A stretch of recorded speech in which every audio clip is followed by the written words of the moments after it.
to sustain life. Right. Right? Right. So you want a house for your kids because you want to protect your family and provide for them and have a house. Right. So it's a contract where we both think we're doing a good thing. Okay. Right?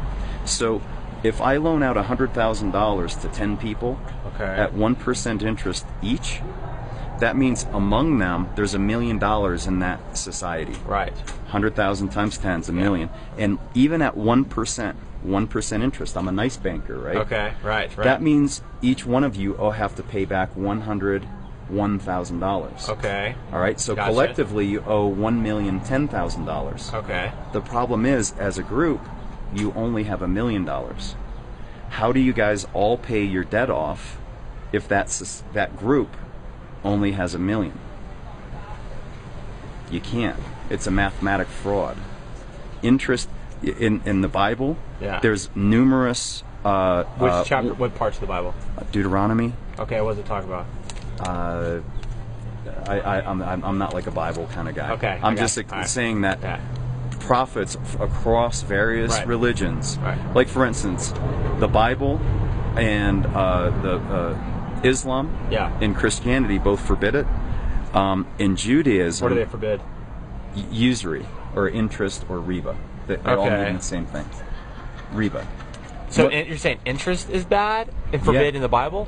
Okay, so they call it usury. So if someone were to invest in my company, that's a totally different thing. Okay, what kind of interest are you talking about? Well, first of all, like just because somebody wants to get paid for giving money,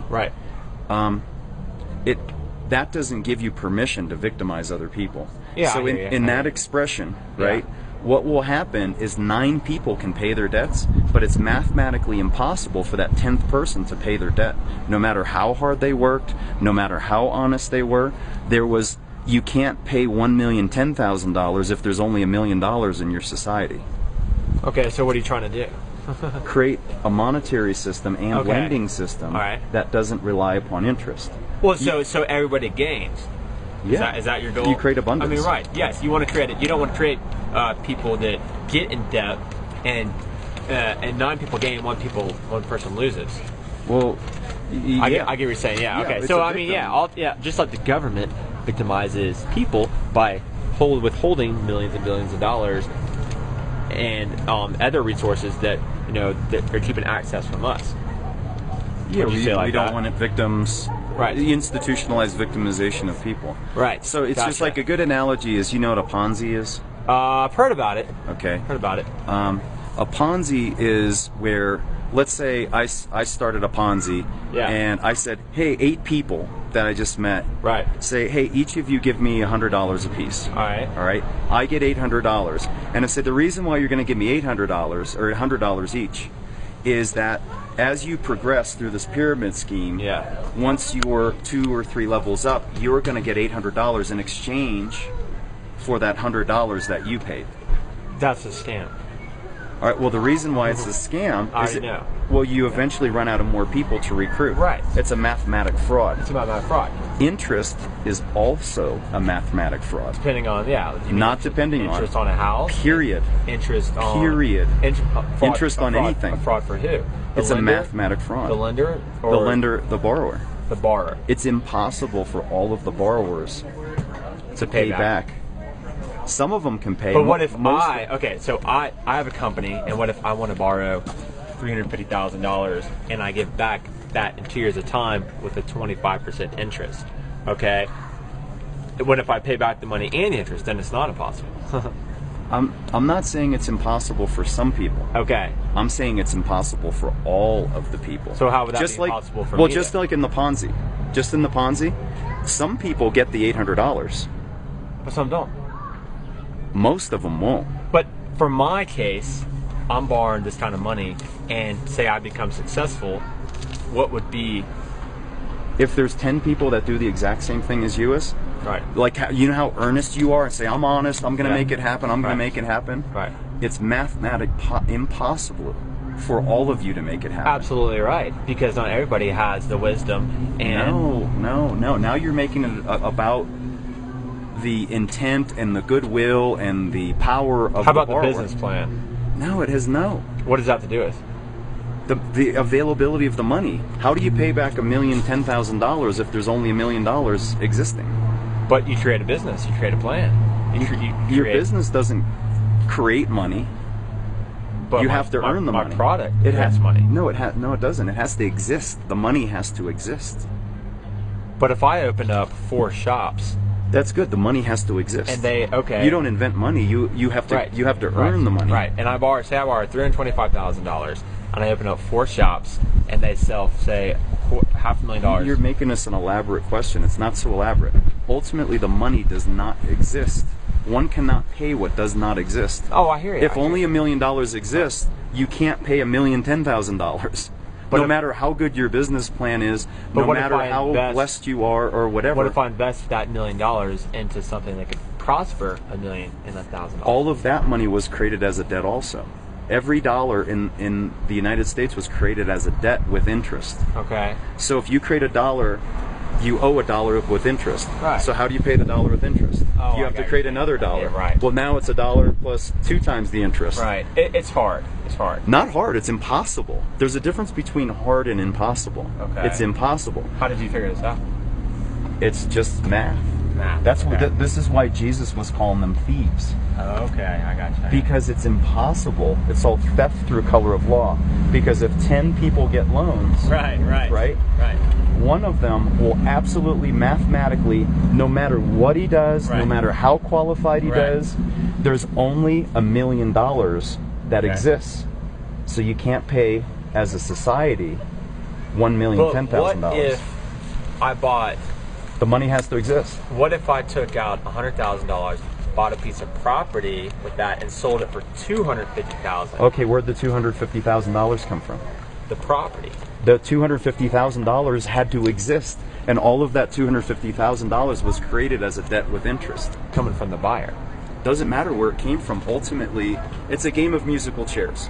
Okay. Right? That's a good way to view it. Right. No matter how hard you run, no matter what you do, no matter what sneakers you wear, no matter how much you pray, there's only 10 seats, and there's 11 people looking for the seats. I understand.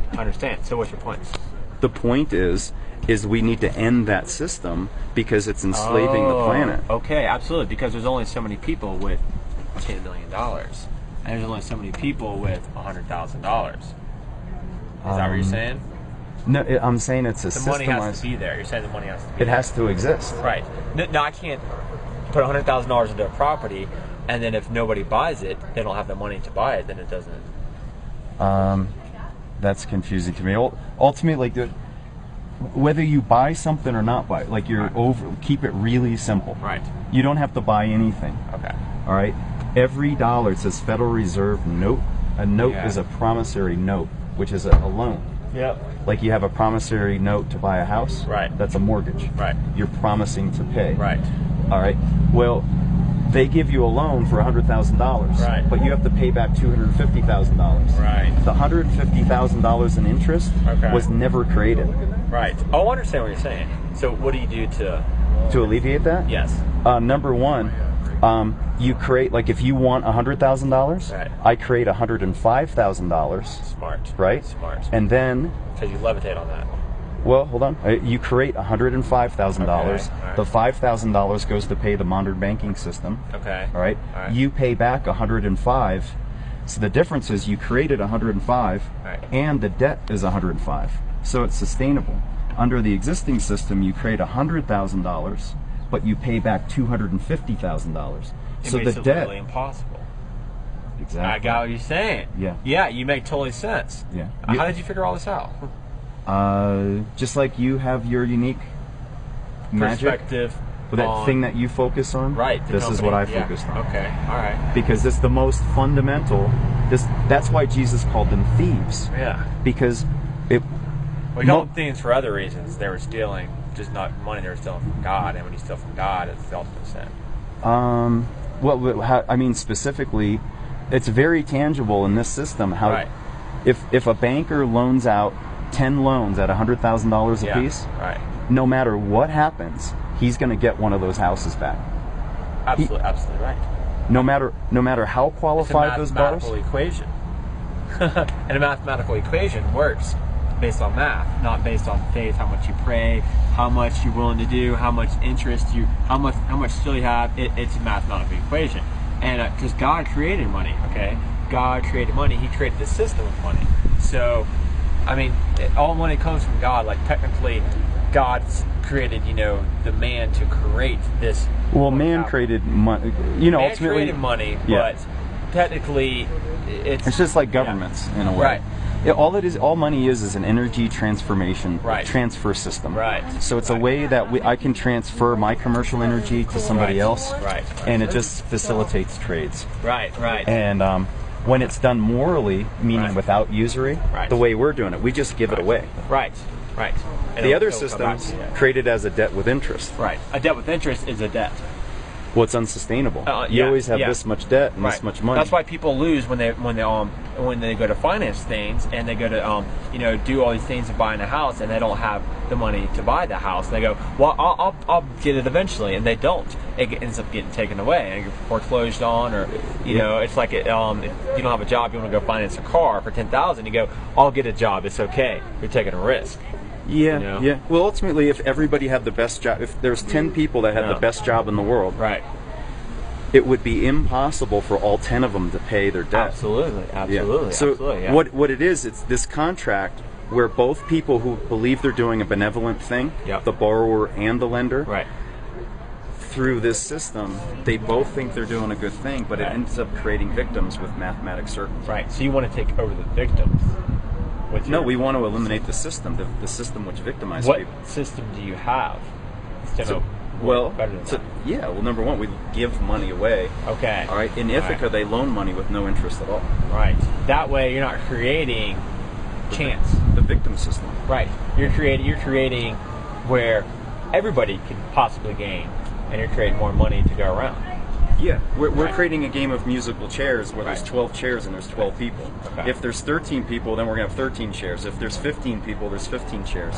In the existing system, there's 10 chairs and 11 people. Right, I understand that. Right, so then if there's another loan, then there's 12 chairs and 13 people. Yep. Right? Yeah. So anyway, it's sustainable. Okay, yeah. Man, I got to pee. Oh, okay.